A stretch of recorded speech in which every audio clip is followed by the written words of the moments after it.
हनुमान जी के सगे 5 भाई और हैं। आपको कथा में पहले कहा है, सुनिए कि नहीं सुनिए? जम के बोलो जरा, सुना है ना?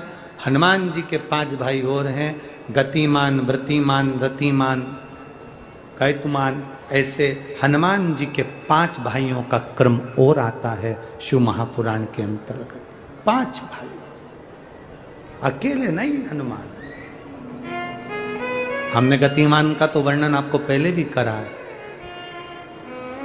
कि हनुमान जी के चरण के सिंदूर से जिस फैक्ट्री को, जिस गाड़ी को, जिस लोहे का जो कारखाना हो जो नहीं चल रहा हो, गाड़ी बार बार खराब हो रही हो और बार बार एक्सीडेंट हो रहे हो, बार बार तकलीफ भोग रहे हो, तो श्री हनुमान जी के भाई गतिमान का नाम लेकर स्वस्तिक बनाने का बोला था। याद है किसी को? जिसको याद है यार हाथ उठाओ। याद है आप लोगों को? रखिए रखिए। गतिमान हनुमान जी के भाई हैं, तुम चिंता ना करो।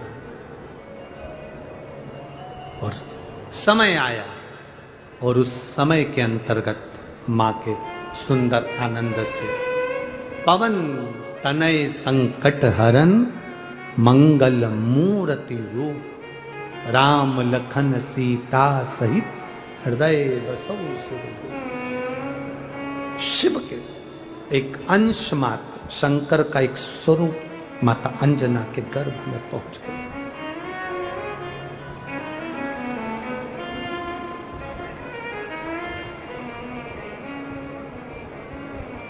बस इस हृदय को, इस दिल को, इस मन को शिवालय तक ले जाना है।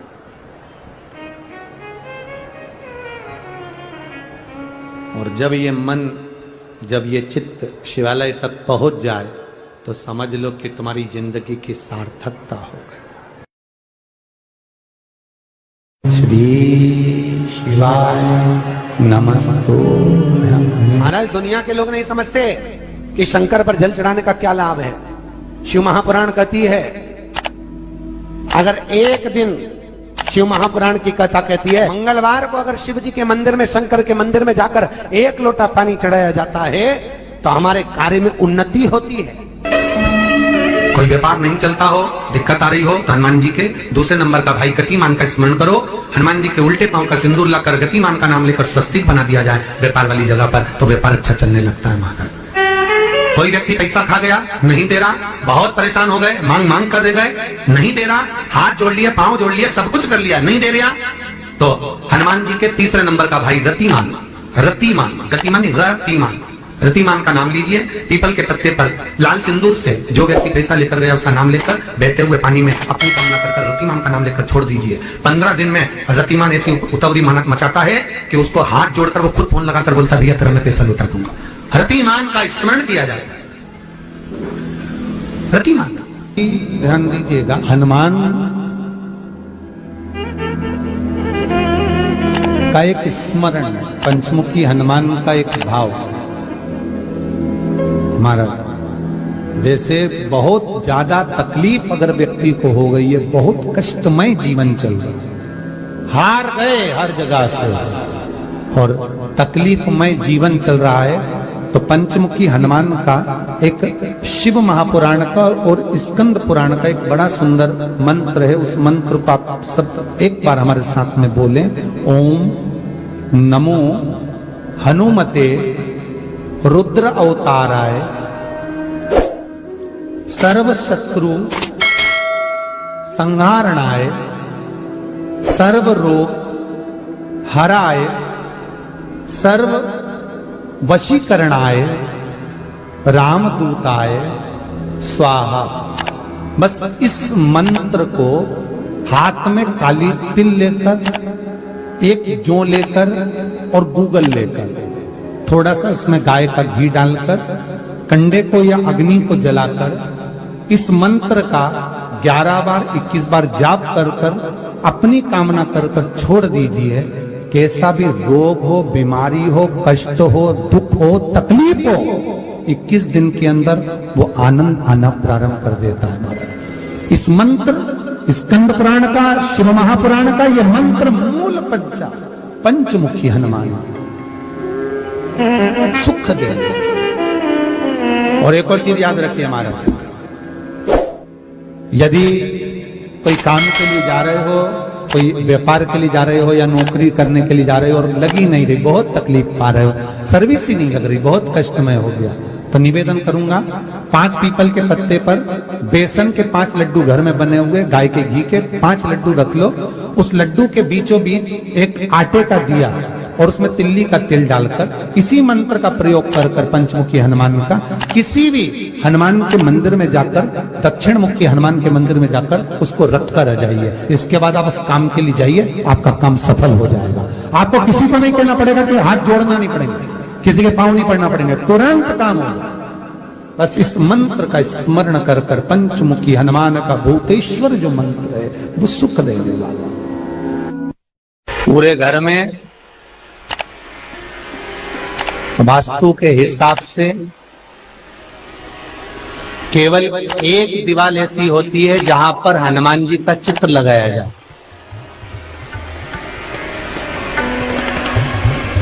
चाहे तुम पर्वत उठाने वाला चित्र लगाओ हनुमान जी का, चाहे बैठे हुए लगाओ, चाहे रामायण पढ़ने वाला लगाओ, चाहे लंका दहन करने वाला लगाओ, चाहे राम नाम जपने वाला लगाओ, चाहे लक्ष्मण को संजीवनी देने वाला लगाओ, चाहे मौन मुद्रा में लगा दो, चाहे स्तुति में लगा दो, चाहे भजन में लगा दो। हनुमान जी का कोई भी चित्र लगता है तो ना पूरब में लगेगा, ना पश्चिम में लगेगा, ना दक्षिण में लगेगा। हनुमान जी का अगर चित्र लगता है तो उत्तर की दीवार में दक्षिण को देखते हुए लगता है, केवल एक ही स्थान।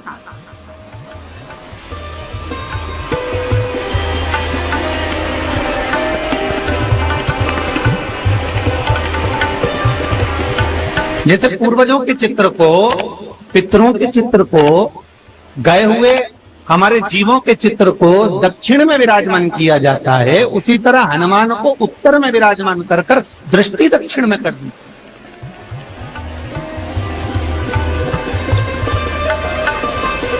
घर में हनुमान जी के जितने फोटो होते हैं उसको केवल दक्षिण दिशा में लगा और उत्तर दिशा में लगा बिठाते थे, और दक्षिण की ओर उनकी दृष्टि होना चाहिए, दक्षिण की ओर उनका मुख होना चाहिए।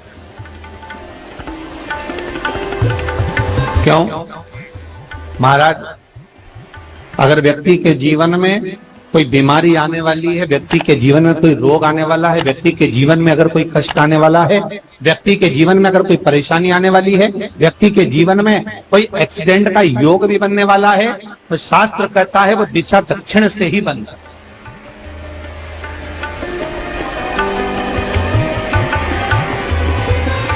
ये दक्षिण जो दिशा है ये यम की दिशा। यहाँ संपूर्ण परिवार के साथ यमराज अपने आनंद में निवास करते। और जब हमारे घर में, हम ये नहीं करें कि आप हनुमान जी का फोटो लगाओ, हम ये भी नहीं करें, आपके घर में हो और आपने अगर विराजमान कर कर रखा है किसी दिशा में, तो हमारा तो निवेदन रहेगा, अभी तक आपने अगर जैसा रखा, पर एक बार दिशा बदल कर देखना कि रोग, बीमारी, कष्ट, दुख, तकलीफ में आपको लाभ मिला कि ना। हनुमान जी ने केवल दक्षिण दिशा की ओर अगर मुख कर कर हमने विराजमान कर दिया, फोटो ही विराजमान किया। हम ये नहीं कहेंगे आपसे कि आप बाजार से फोटो खरीद के लाओ फिर लगाओ, नहीं, आपके घर में हो तो आप लगा दें, आपके घर में हो तो विराजमान।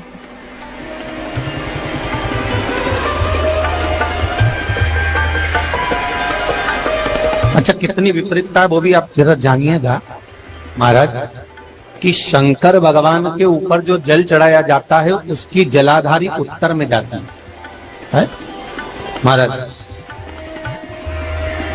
भगवान शिव का जो जल जा रहा है वो उत्तर की ओर जा, और हनुमान जी को उत्तर में विराजमान कर कर मुख दक्षिण की ओर कर। क्यों? प्रबल दिशाओं में उत्तर और दक्षिण महाराज, ये जो दो दिशाएं, इनको साधने के लिए कोई देवता आगे नहीं। अगर इन दिशाओं को कोई साधने वाला है तो केवल एक देवाधिदेव महादेव ही हो सकता, काल का हरण करने वाला वो महाकाल ही हो सकता।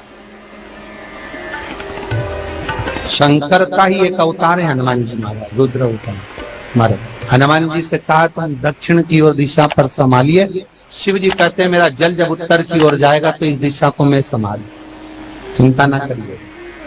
जो स्मरण करने वाला होता है, भजन करने वाला होता है, कीर्तन करने वाला होता है, नाम जाप करने वाला होता है, उसका भी शास्त्र विधान करता है, उसका भी व्याख्यान वर्णन करता है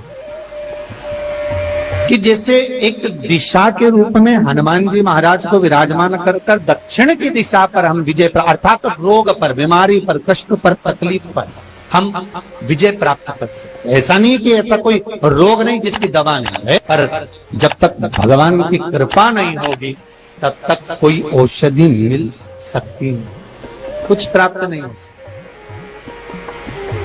जब भगवान करुणा करते हैं तो आप रूप कुछ ना कुछ सुख की अनुभूति हो जाती है, अपने आप सुख का भान हो जाता है।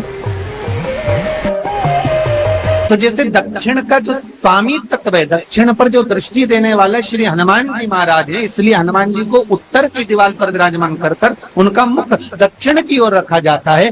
वास्तु शास्त्र के हिसाब से, वास्तु नियमों के हिसाब से सारे फोटो कहीं पर भी लगा सकते हो, पर हनुमान जी का अगर फोटो तुम्हारे घर में है, हनुमान जी अगर तुम्हारे घर में विराजमान है, हनुमान जी का चित्र तुम्हारे घर में विराजमान है, तो उसका मुख दक्षिण का होगा, तो रोग, बीमारी, तकलीफ, कष्ट ये सब दूर हटते। कई लोग प्रश्न करते हैं, गुरु जी आप कहते हो कि हनुमान जी महाराज शंकर भगवान का एक अंश स्वरूप है, एक अंश। पूरी शिव महापुराण की कथा को उठाकर देखिए, स्कंद पुराण को, मत्स्य पुराण को, कूर्म पुराण को उठाकर देखिए। एक बाणासुर का चरित्र और एक श्री हनुमान जी महाराज का चरित्र बहुत सुंदर। शिव का एक अंश माता अंजना के तप साधना से शिव की प्रागट्यता और शंकर भगवान की प्रागट्यता से शंकर का स्वरूप प्रकट है। इसीलिए तो कहते हैं शंकर सुमन केसरी।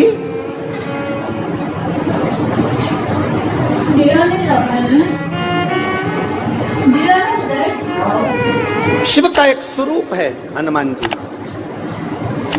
हम तो हमेशा कहते हैं अगर आप हनुमान जी का भी दर्शन कर रहे हैं तो ये अंदाजा लगा कर रखें कि आप शंकर का दर्शन कर रहे हैं। आप शंकर का दर्शन कर रहे हैं तो ये अंदाजा लगा कर रखें कि आप हनुमान जी का दर्शन कर रहे हैं। सब एक, कोई भेद नहीं, सब एक, कोई भेद नहीं। देवताओं, आप एक बेलपत्र, जैसे आप एक बेलपत्र कि ये दो जो पत्तियां होती हैं, जरा ध्यान देंगे, ये दो जो पत्ती नीचे की रहती है बेलपत्र, आगे का भाग एक बेलपत्र और नीचे की जो ये दो पत्तियां होती हैं, इन दो पत्तियों के ऊपर एक एक शमी पत्र। ये दो जो पत्तियां हैं, इन पत्तियों के ऊपर एक एक शमी पत्र और लाल चंदन ये रखकर कितना भी रोगीला व्यक्ति हो, रोग से ग्रसित व्यक्ति हो, जिंदगी में कितना ही दुख पड़ रहा हो, बेलपत्र की ये दोनों पत्ती जिसके ऊपर शमी पत्र रखकर, लाल चंदन रखकर श्री हनुमान जी महाराज और हनुमान जी महाराज के तीसरे नंबर के भाई श्री गतिमान जी। हनुमान जी कितने भाई हैं? 6। उसमें हनुमान, रतिमान, प्रतिमान, मतिमान, गतिमान, तो जो नीचे के क्रम में आते हैं श्री गतिमान जी, उन गतिमान जी और हनुमान जी का नाम लेकर जो शिवलिंग के ऊपर समर्पित कर देता है, रोग का निवारण होता ही, रोग मुक्ति होती है। मंगल का प्रदोष निकाल कर रख लो कि मंगल का प्रदोष इस दिन पड़ रहा है, मंगल की त्रयोदशी तिथि पड़ रही है, प्रदोष व्रत मंगलवार का पड़ रहा है। और जिन लड़का लड़की को मंगल होते हैं, जिन कन्या और वर को मंगल होते हैं, केवल शंकर भगवान के मंदिर में जाकर चौमुखी दिया, 4 बत्ती का दिया आटे का, उसमें घी डालकर लड़की शंकर भगवान के मंदिर में मात्र 7 बार शंकर पे से उतार कर 3 बार स्वतः उतार कर शिव के मंदिर में रख देती है, उसका मंगल आड़े आता ही नहीं है, मंगल नहीं आता सामने। मंगल प्रदोष व्रत का इतना महत्व है महाराज। जिस जिस महीने में जो जो प्रदोष पड़ा करे, जब प्रदोष पड़े, बन सके 1 बेलपत्र, बन सके 5 बेलपत्र, शमी पत्र, हरे मूंग, हरा मूंग, बेलपत्र, एक कलश के अंदर थोड़ा सा पानी लेकर 1 बेलपत्र, हरा मूंग, शमी पत्र डालकर और उसमें थोड़ा सा गुड़ डालकर भगवान शिव का स्मरण कर कर प्रदोष काल में, मान लो कोई काम आपका बहुत जरूरी है, बहुत दिनों से आप थक गए हैं, नहीं हो रहा, कर्जा बढ़ रहा है, धन नहीं आ रहा, व्यापार नहीं चढ़ रहा, या कोई समस्या बहुत प्रबल है, कोई एग्जाम में बैठ रहे हो नहीं हो रहा, परीक्षा भी दे दी है, रिजल्ट आने ही वाला है, तो भी प्रदोष काल में, प्रदोष के समय वो जल, मूंग, शमी पत्र और बेलपत्र और गुड़ का शंकर के शिवलिंग को समर्पित करना प्रारंभ कर दो। 2 या 3 प्रदोष करोगे, बाबा आपकी मनोकामना शीघ्र पूर्ण कर देगा।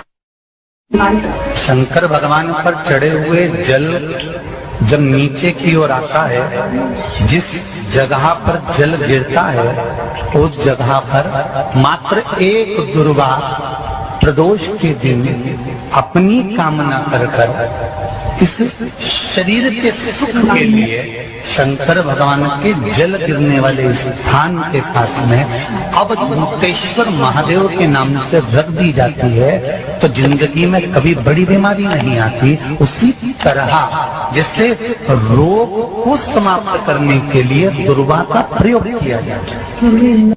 कभी ऐसा योग लगे आपके जीवन में कि आप जिस व्यापार को आपने करा उस व्यापार में आपको फल नहीं मिला, फिर आपने व्यापार चेंज करा, फिर बदल कर देखा, फिर उस व्यापार को कर देखा, उसमें फल नहीं मिला, फिर आपने वापिस व्यापार को बदलने का विचार किया, तो हमारा निवेदन रहेगा उस व्यापार को बदलने से पहले एक काम जरूर कर देखो। 3 स्थान पर बेलपत्र को चढ़ा कर देखिएगा। अगर आपको लगे कि मैंने व्यापार बदल लिया, एक बार बदला, कई लोग ऐसे भी होते हैं जो पैसा इकट्ठा करते हैं, धन एकत्रित करते हैं, और कोई व्यापार ऐसा कर लेते हैं जिस व्यापार में धन चले जाता है तो वो धन वापिस नहीं आता, मारा वो व्यापार का धन वापिस नहीं आता, तो बड़े दुखी होता है कि भाई मेरा गया हुआ पैसा नहीं आ रहा, मैं बड़ा कष्ट में हूं, मेरा खुद का ही आ जाए ना तो मैं निहाल हो जाऊं, मेरा अपना ही नहीं आ रहा जो गया हुआ है, तो मैं क्या वर्णन करूं उसको, क्या। उनके लिए भी ये प्रयोग, ये शिव विद्येश्वर संहिता का ये भाव बड़ा सुंदर है। आप व्यापार पर व्यापार बदल कर देख लिए, धन भी हमारा कहीं डूब गया, आ नहीं रहा है, तो प्रयास करना 3 स्थान पर चढ़ाई गई बेलपत्र हमें सुख का अनुभव करना, बहुत ध्यान लगाइए। पहला, अशोक सुंदरी की जगह। अब ये बेलपत्र जब भी आप चढ़ाएंगे तो रविवार की अगर प्रदोष पड़ जाए, कौन से दिन? रविवार की प्रदोष के दिन ये प्रयोग अवश्य कर देखिएगा। ज्यादा बार नहीं करना है, केवल एक ही बार करना, बाबा स्वयं कृपा करेगा। अपने मंदिर में, अर्थात अपने घर के पास कोई मंदिर हो, शिवालय हो, देवालय हो, जहां शंकर भगवान विराजमान हो, शिवलिंग हो, ऐसी जगह पर अवश्य करें। हमें कहीं दूर जाकर ये प्रयोग नहीं करना है, अपने शिवालय, अपने जो घर के आसपास में शिवालय हो वह। एक बेलपत्र अशोक सुंदरी वाली जगह। अब उसको अशोक सुंदरी की जगह पर भी चढ़ाने का तरीका क्या है? जब हम बेलपत्र चढ़ाएंगे तो उस बेलपत्र को चढ़ाते समय आपकी जो बेलपत्र की डंडी है, वो बेलपत्र, रविवार प्रदोष के दिन का ये उपाय है महाराज। ये बेलपत्र की जो डंडी है, इस डंडी का भाग शिवलिंग की ओर होना चाहिए। ये जो डंडी है, इसका भाग अशोक सुंदरी पर जब चढ़ाएंगे तो शिवलिंग की ओर इसका भाग होगा महाराज। दूसरी, बेलपत्र को जब हम समर्पित करेंगे, जया विषहरा